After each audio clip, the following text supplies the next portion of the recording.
All right, my name is Hannah and I'm an intern for Preschool Readers. At Preschool Readers, we understand that many factors affect a child's learning process. And to stay up to date on best practices, we have an expert interview series. And in this series, we are interviewing experts who provide tips, tricks, and suggestions for parents of preschoolers. And today, I'll be interviewing expert Cristina Frank, certified kids yoga and kids breathwork instructor and EFT practitioner. So, Christina, to start, I'd like to hear a little bit more about you. So, what services do you provide and whom do you serve? Hi. Well, thank you so much for everybody tuning in, and thank you for having me. I'm so excited to talk about all things connection. It's what my passion is. What I am is a kids and family yoga instructor. So I blend yoga, breath work, mindfulness into a safe and playful space so our community can grow and learn together. Because when we create that space, we can really start to like embody the whole thing. Parenting can be really difficult. So it's nice to have a space where you can go and talk and really like relate with other people. So what I do is create connection for families and resources for everyone too. Very nice. And then just like an overview, like could you describe like what kids breath work exactly means?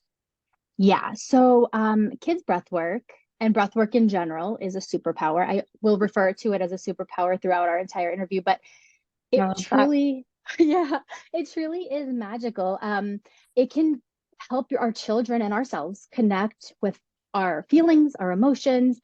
It helps with social emotional learning, but on a deeper level, it teaches you and everyone who practices it how to just find that calm within. We all have it. It's just sometimes there's a lot of noise that gets in the way.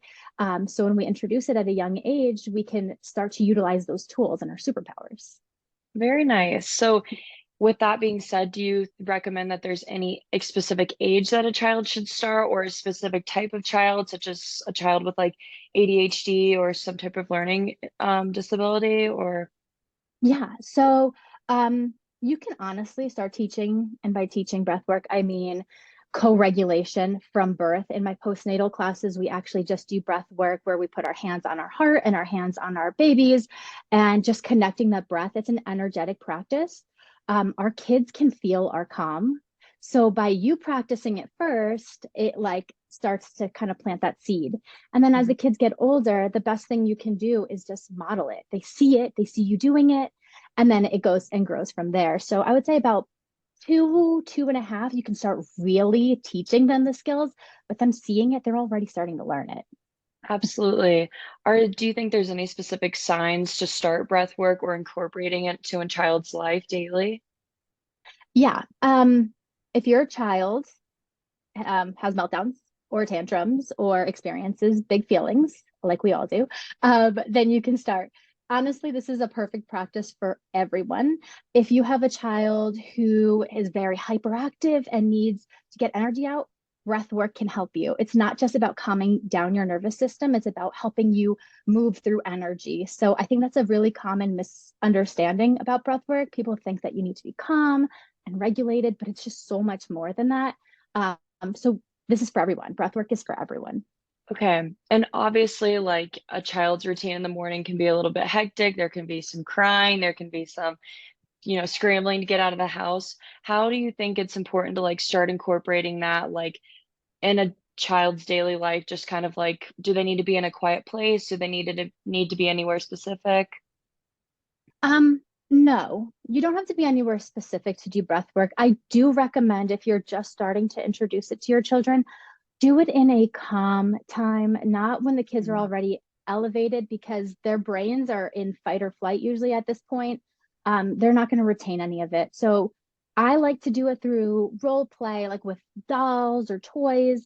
I'll teach the toys and then, Mhm. we can work through it like that. But I think it's really important that you teach these skills when we're in these calmer moments because then you can start utilizing them. Like if you're noticing that your kid is starting to like be get really frazzled, then you'd be like, oh, I think we need a little breath. And then you can go back to that bank, your toolbox, and use all those different skills. Yeah, absolutely. I was just gonna say, like, I feel like a specific moment isn't the best. It's just kind of like monitoring when your child is kind of at a good moment to catch them to incorporate it. What would you say are like the biggest benefits from breath work? There's a lot of benefits. I, to me personally, I believe that the most important benefit is just teaching your child to notice and teaching yourself to notice. Um, in the beginning, it's a lot of us coaching them. So with my 6-year-old, I can tell when he's starting to go downhill, he gets angry eyebrows. We call them angry eyebrows. He gets Hmm. mad. So noticing those signs for your little one are definitely going to be, helpful for them. And then just kind of taking it from there. Like you have to feel out your child and kind of go through the process with them and kind of be as like a mediator almost, just to be there with them, feel it with them, ride the waves with them. Definitely. So it could like look different for every family, is kind of what you're saying. Yeah, totally. And, my older son, he runs hot. He gets really angry really Hmm. quickly, where my 3-year-old, he is more sensitive and his feelings get hurt more easily. So I use Right. different practices for each kid. With my older one, we do like a lot of releasing energy and Hmm. we'll practice some of the breaths later. But, and with my younger one, it's a lot of connection, lots of breathing Hmm. together, lots of co-regulating. Very nice. That's very good to know.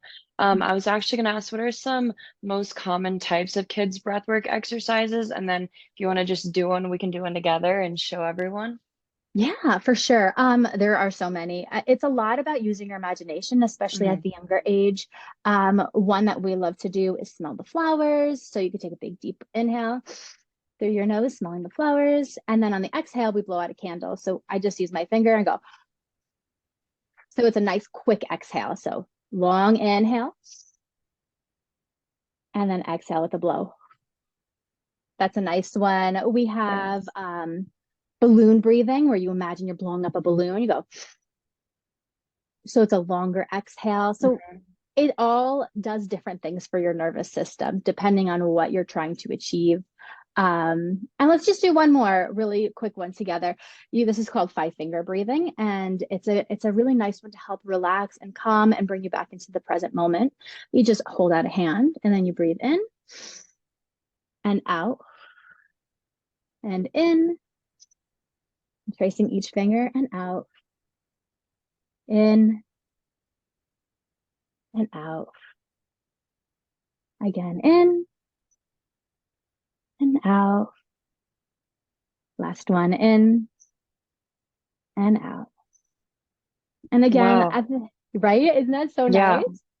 Yeah, This is definitely. a good one. You can go as fast or as slow as you want. Hmm. And at this age, it doesn't really matter if they're inhaling through their nose and exhaling through their mouth, or if it's all through the mouth, all through the nose. It's just about the connection, the Hmm. mind-body connection. So no Yeah. pressure. You can't really do it wrong. Absolutely. I feel like breathing is such like an important part, especially with stress and like even when you get older, it's just like such a detrimental part of the day to kind of make sure you're doing it, incorporating it every day. So for kids, like what you're showing with the hand and like the imagery and kind of like playing to the imagination probably motivates them and makes them like want to do it more. So that's definitely a good tip. So thank you for sharing that.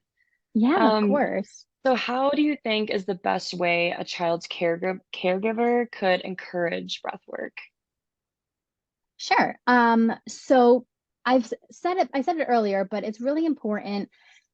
And I know it's a lot easier said than done, but that's why it's really important that we as adults practice it as well. Because when our kids are in these high stress and chaotic places, our brains are literally like their brain is sending a signal to our brain to freak out as well. Hmm. That's why a lot of us have a really hard time staying grounded, but it's so important because when our brain is relaxed, then Right.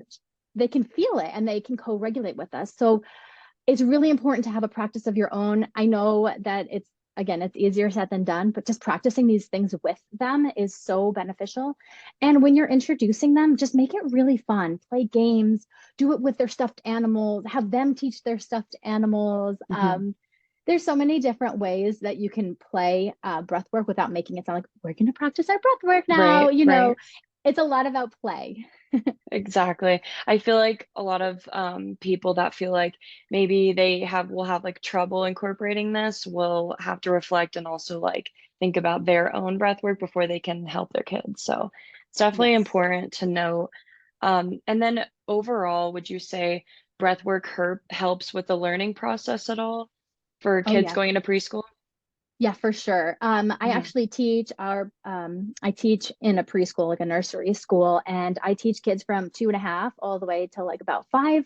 The teachers always notice after the connection that the kids are more focused and they're able to express their feelings better. So we talked about how important it is just for the mind-body connection, but giving them language to go with it is so Hmm. important. And I like to, I know we're going to talk about it a little bit more later, but I like to actually work breath work into our stories. So if we're reading a book, like let's say we're reading about Goldilocks or something, and the dad gets mad because he sees that the house is a mess or whatever the Right. case is when his porridge was drank or whatever it was. Hmm. Um, we will talk about like, oh, that dad seems really frustrated. He's really angry. So putting like an emotion with it and like talking about it. Okay, well, what can we do if we're feeling angry? So you can teach it throughout the day and throughout, it doesn't have to be like we're going to sit down and do breath work. It can be kind of like baked into your day. You gotta kind of sneak it in there Absolutely. sometimes. Absolutely.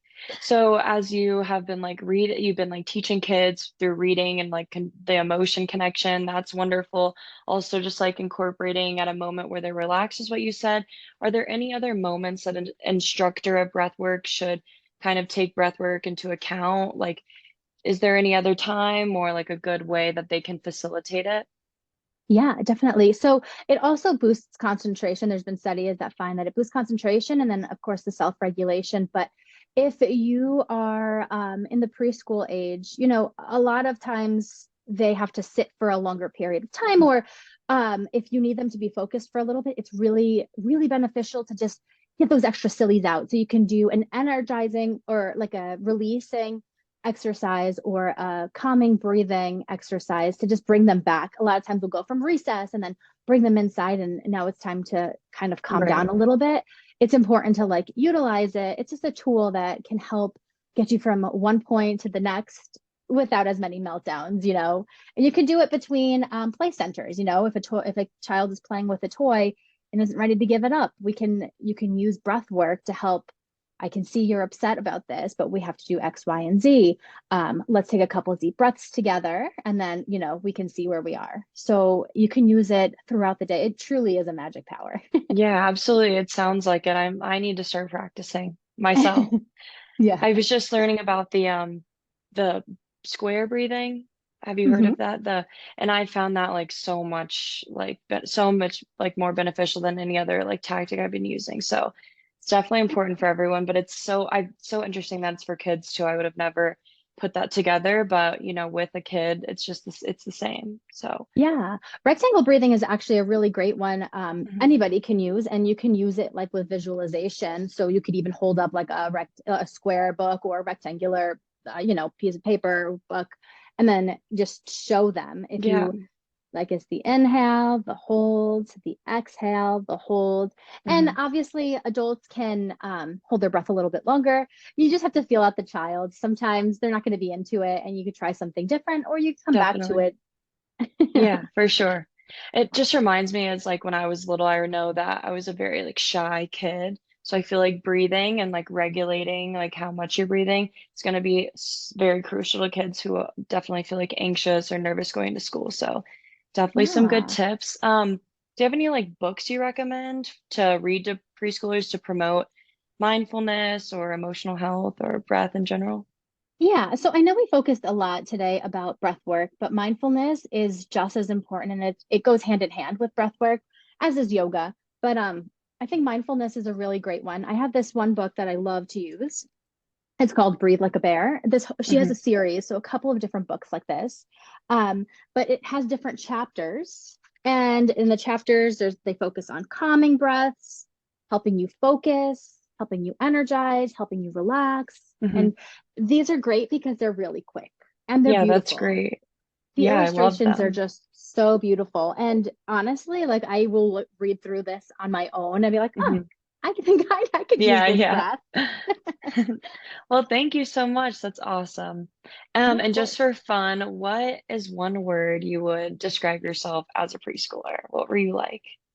So this is a fun question. I had to actually ask my parents because They said sweet and loving were my words. I was very snuggly. I love to be around friends and family, and I guess I was very sweet as a, so I'll take it. I'll Very take nice, very nice. it. And I'm just honestly curious on my own, like how did you start this profession? What made you interested getting into this? Yeah, so I'm actually well, I went to college for teaching. I was a teacher for Hmm. a couple years. And then during the pandemic, I was home with my boys and I noticed that there was a big disconnect between the mind body. And I had to find my mat so many times during the pandemic just to help keep myself grounded. And I felt like if this could be so beneficial for me, like why is this not more practiced and used by children? So I started doing more research and I started it with my own children and saw like a significant change in how they were able to play with each other, how they were starting to use these tools on their own. Like even now I'll catch them if they're starting to get overwhelmed. So it's really, really cool to see them make that connection between mind and body. And so yeah, I was a yoga teacher already and I had my toddlers. So I'm like, let's put Two this and two together. together. Yeah. Yeah. Well, it's very interesting. I've never heard or met anyone that is doing what you do, so just very interesting. And how can these members of preschool readers and just families in general seeking help for breath work, how can they reach you? How can they work with you? I mentioned they're going to be on our web page. We're going to have the whole expert interview, this video linked. But what are some good ways they could reach you? Yeah, sure. So I have a website. It's flowtogrowwellness.com. I do a lot of classes in person, but we are starting to offer more virtual things. Mhm. So, you know, for people all around the globe who want to come and join, I actually have a workshop next month and it's called Calming Your Chaos. So it's helping us recenter our brains so we can show up better for our children and then just working through some strategies. And I offer one-on-one coaching, private small group things, and I teach toddlers and postnatal. So you can find all Wow. of my fun stuff on our website. Wow, that's so interesting. Thank you so much. And Yeah. before we wrap up, is there anything else you'd like to share, add? Um, well, you can also find me on Instagram if you're interested in just kind of learning about different offerings and how I always like post tips and affirmations and stuff for you to use with your children. And the other thing is to just give yourself grace. I know a lot of parents who take the time to watch these are really dedicated parents. Mhm. Um, and a lot of times we don't give ourselves the credit that we deserve, myself included. The fact that you're here and you're listening and you're learning is says it speaks like millions for what you're doing. You're trying to Mhm. create this connection for your little one that they're going to take with them for the rest of their lives. So it's okay if you don't get it right the first time. Just keep trying because you really are planting the seeds and the seed will grow, I promise. Um, and just be gentle with yourself. And I know we're a lot of us parents and adults are learning along with our children. So Absolutely. Yeah. yeah. So it's all about connection and yeah, do the work yourself too, you know, so you can show up in the best version of yourself for your little ones. Yeah, absolutely. Christina, it was so lovely talking to you and so insightful. I know a lot of people are going to gain a lot of information from this, and now we have all of your information. So thank you again. Such a pleasure talking to you. And Preschool Readers is definitely so excited to feature you on our webpage and hopefully get to know you a little bit more. Yeah, thank you so much. And everyone have a wonderful week. Perfect.